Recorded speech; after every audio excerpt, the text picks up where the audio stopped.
Baik, Assalamualaikum warahmatullahi wabarakatuh. Perkenalkan nama saya Arjo Kurnia Azul Hakim dari Universitas Negeri Surabaya, Prodi PTI. Di sini saya akan menjelaskan tentang apa itu subnetting dan juga bagaimana cara kerjanya, serta nanti di akhir video akan saya praktekkan menggunakan Cisco Packet Tracer untuk simulasi subnetting. Nah, pertama-tama apa sih itu subnetting? Jadi subnetting itu adalah proses membagi sebuah network menjadi beberapa subnetwork. Nah, subnetting hanya bisa dilakukan pada IP address kelas A, kelas B, dan juga kelas C.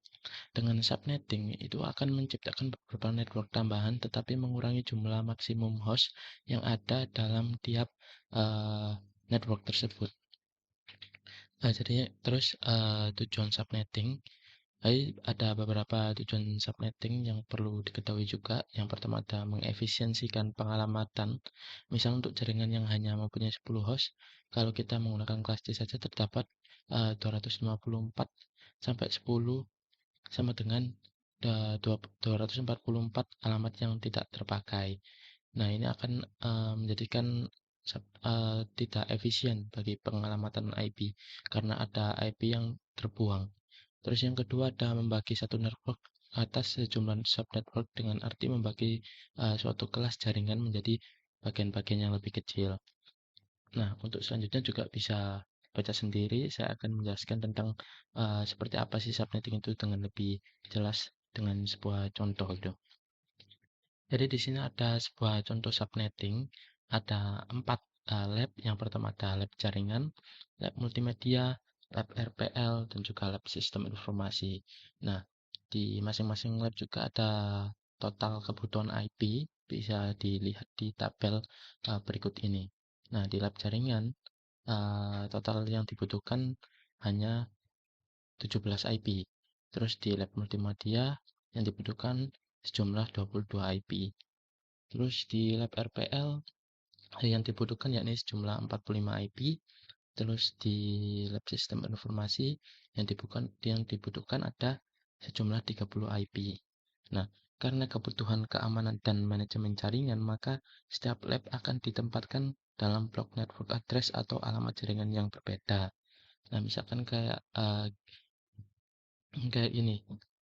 Jadi di lab jaringan akan ada IP 192.168.1.0. Terus di lab multimedia ada alokasi IP-nya 192.168.2.0, dan di lab RPL ada alokasi IP-nya 192.168.3.0. Terus di lab sistem informasi ada 192.1.6, maksud saya 192.168.4.0, dengan semua lab ini mempunyai prefix /24. Nah, namun jika diperhatikan lebih lanjut, mekanisme seperti ini sebetulnya tidak efisien karena adanya ketimpangan total kebutuhan IP dengan jumlah IP yang tersedia. Sebagai contoh di network address 192.168.1.0, yakni lab jaringan, hanya dibutuhkan total kebutuhan IP-nya cuma 17. Namun di sini ada 1 sampai 254 IP yang tersedia. Nah, dengan demikian, dengan kata lain itu akan ada banyak sekali IP yang terbuang. Sama juga di lab multimedia, lab RPL, lab sistem informasi juga akan banyak IP yang terbuang karena ketimpangan jumlah IP yang tersedia dan juga jumlah IP yang dibutuhkan di masing-masing setiap lab.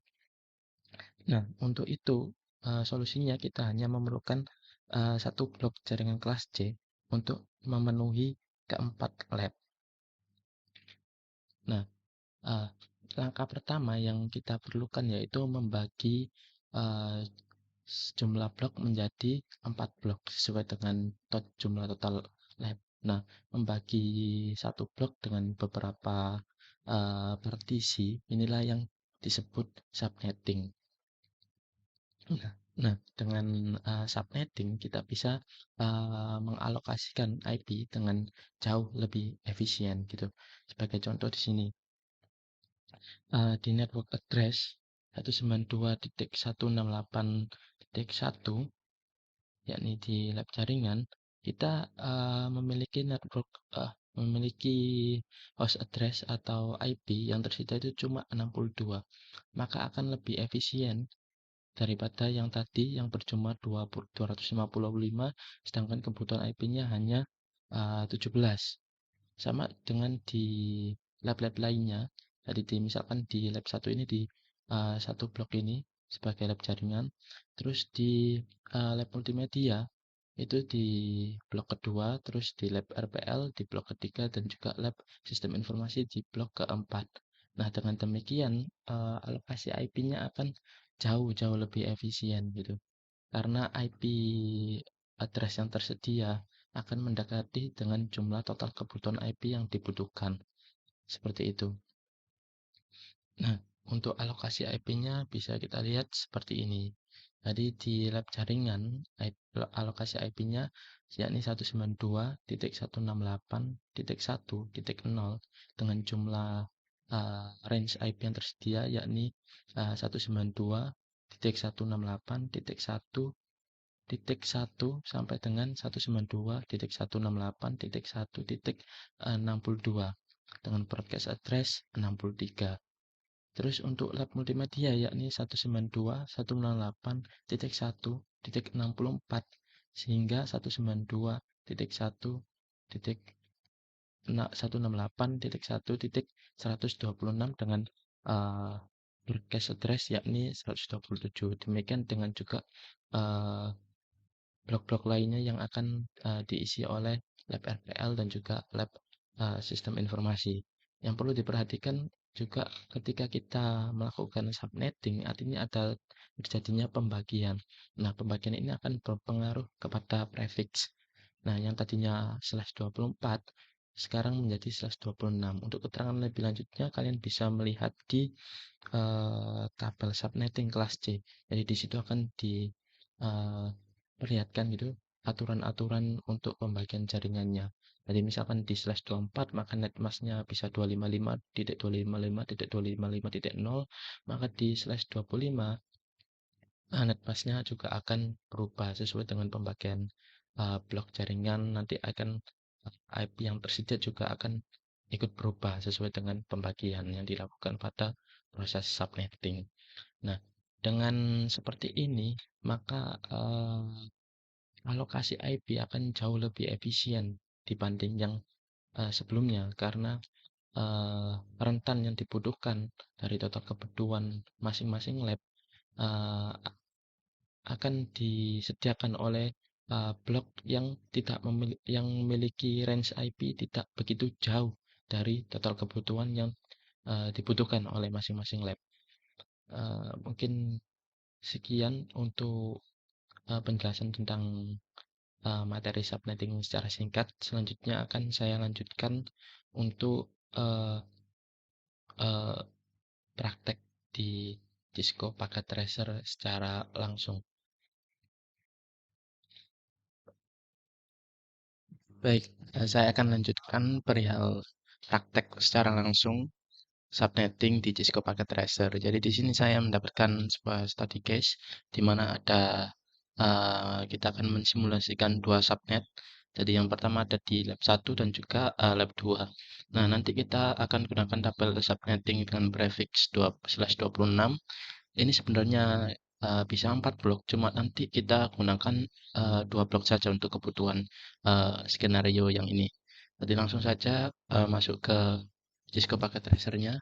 Nah, di sini ada router, ada 2 switch dan juga 6 PC. Nah, ini di switch yang pertama ini yakni lab 1 dan di switch yang kedua ini lab 2. Jadi di PC 1 kita beri IP seperti ini. Terus subnet masknya seperti ini, kita juga kasih gateway. Nah, nanti juga ada beberapa PC yang kita kasih gateway, ada juga yang tidak. Terus di PC kedua kita beri IP kayak gini, subnetnya seperti ini, gateway-nya juga masih sama 62. Terus di PC ketiga juga IP address-nya seperti ini, subnet masknya seperti ini, namun kita tidak menginputkan gateway. Nah, terus di subnet yang kedua atau lab kedua di switch yang kedua ini di PC 4 kita mulai IP-nya dari 65 karena ini udah di dalam jangkauan blok yang kedua. Nah, subnet masknya seperti ini, gateway-nya seperti ini. Lalu di PC kelima juga IP address-nya seperti ini, subnet masknya seperti ini, lalu kita tidak beri gateway. Terus di PC ke-6 juga IP address-nya seperti ini, subnet masknya seperti ini, dan juga kita tidak beri gateway. Jangan lupa untuk setting router juga. Untuk FA0 ini yang mengarah ke switch 1, kita kasih IP address yang seperti ini, subnet masknya seperti ini, lalu kita jangan lupa untuk on-kan portnya, jadi biar bisa terhubung ke switch yang pertama. Terus ini untuk port yang menuju ke switch 2, kita beri IP address seperti ini, subnet mask seperti ini, kita jangan lupa on-kan portnya terlebih dahulu juga. Nah, untuk simulasinya nanti kita akan coba langsung aja. Jadi kita ke mode simulasi, kita hapus terlebih dahulu, kita show all none, lalu kita checklist yang ICMP. Nah, kita coba ke PC1 ke PC3, jadi masih di dalam satu subnet yang sama. Kita coba kirimkan pesan dan lihat apa yang terjadi. Nah, pesan akan dikirimkan ke switch akan mencari IP yang dituju. Nah, IP yang dituju karena PC3 juga bisa membalikan atau mereplay pesan yang dikirim oleh PC1. Nah, pesan telah sukses diterima oleh PC1. Lalu kita coba kirimkan pesan dari PC1 ke PC4. Nah, ini udah lintas subnet, namun PC1 sama PC4 ini memiliki gateway. Jadi kemungkinan nanti akan bisa, tapi kita coba lihat dulu nanti proses pengiriman dan penerimaan pesannya seperti apa. Jadi kita klik PC1, klik PC4. Kita coba next. Nah, PC1 akan dikirimkan ke switch akan mengirimkan ke router akan mencari IP yang dituju. Mohon maaf, kita ulangi lagi. PC1 ke PC4. Nah, PC1 akan mengirimkan ke switch akan mengirimkan ke router akan mencari IP yang dituju oleh PC1, ternyata ada di subnet yang lain, yakni di switch 2, lalu switch 2 akan menerima dan akan diteruskan ke PC4. Nah, karena ini PC4 memiliki gateway, maka juga bisa mereplay pesan yang telah dikirimkan oleh PC1. Nah, pesan akan dikirimkan melalui switch 2 ke router, lalu ke switch 1, dan akan dikembalikan ke PC1. Nah, seperti itu. Lalu kita coba lintas subnet juga. Namun yang satu memiliki gateway, yakni PC2, dan yang PC5 tidak memiliki gateway. Kita lihat apa yang terjadi. Nah, PC2 akan mengirimkan pesan ke switch 1, lalu switch 1 akan mengirimkan pesan ke router. Nah, maaf terjadi kesalahan, kita coba ulang kembali.